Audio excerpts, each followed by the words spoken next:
At a major international airport during a routine evening departure, a gate agent scans a boarding pass. The system responds instantly with a confirmation tone. Everything appears normal. Valid reservation, correct seat assignment, cleared security status. But as the screen refreshes, the passenger name on the airline interface briefly changes, then changes again. The same boarding pass is now tied to different identities. The gate agent, Maria Okoye, pauses and calls IT for verification. A system recheck is performed. The record reloads and shows yet another name. The barcode remains identical. The flight details unchanged, yet the identity field keeps shifting, as if the system cannot agree on who the traveler is. Every boarding pass is supposed to identify one traveler, but this one seemed to belong to different people depending on when investigators looked at it. Maria escalates the issue immediately. The question becomes unavoidable. If the boarding pass belongs to one traveler, why do the records keep changing? Airline security opens an internal review, initially attributing the issue to database lag, synchronization errors between reservation systems, or human data entry mistakes. But none of these explanations hold. The boarding pass functions perfectly across all checkpoints. It scans at check-in, passes security verification, and clears boarding gates without issue. Yet archived records show different identities depending on the time of access. One version lists Daniel Mercer. Another shows Amina Bello. A third shows an untraceable identity with no matching travel history.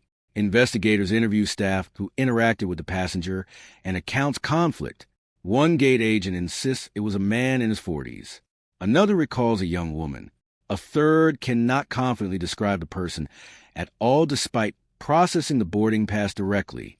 As inconsistencies multiply, investigators expand the search beyond the original flight. Similar anomalies appear in other airports across different countries, all linked by identical boarding pass behavior. It is no longer isolated. A multinational investigation begins involving airline fraud units, airport security, digital forensic specialists, and investigative journalists. Analysts reconstruct the boarding pass history using reservation databases, passport verification logs, CCTV archives, and system backups. The barcode remains stable across all systems, but the identity layer changes with every record snapshot. Lead forensic analyst Dr. Hassan identifies a critical pattern. The operational layer is stable, but the identity layer draws from multiple overlapping sources. Each system query resolves a different identity. The boarding pass is traced across several years of flights, and each usage links to a different person. Some identities are verified real individuals, while others no longer exist in active governmental databases. Journalists uncover internal airline references to identity suppression events, though files are incomplete and partially redacted. The investigation escalates when a passenger record appears that should not exist in any active system. It has a valid booking but no passport, no origin, and no verifiable background. Yet it is live. The case expands internationally. Retired airline systems engineers are consulted.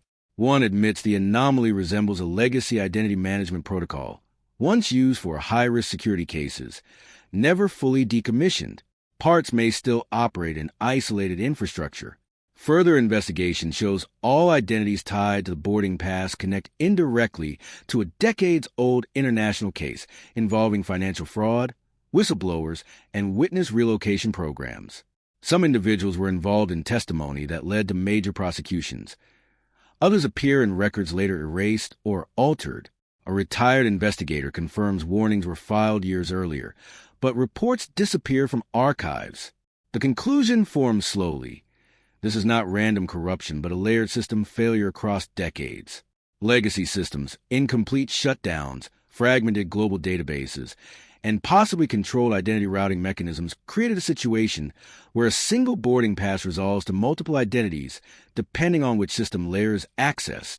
The working explanation is that the barcode represents a stable ticket linked to flight authorization, but the identity field is drawn dynamically from a compromised registry pulling from overlapping databases, some modern, some legacy, and some partially erased.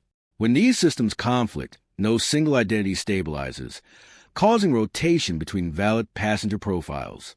Four theories remain. First, a sophisticated identity fraud operation exploiting outdated infrastructure.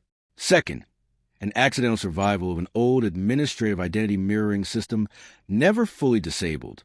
Third, a controlled security mechanism originally intended for witness protection that became unstable.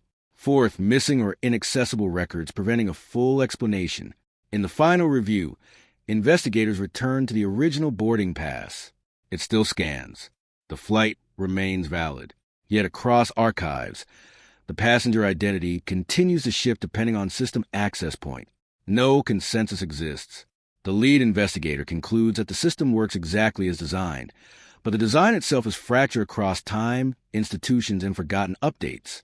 A boarding pass is supposed to answer one simple question: who is traveling? Yet, one document left investigators with a mystery that only became more complicated the deeper they looked.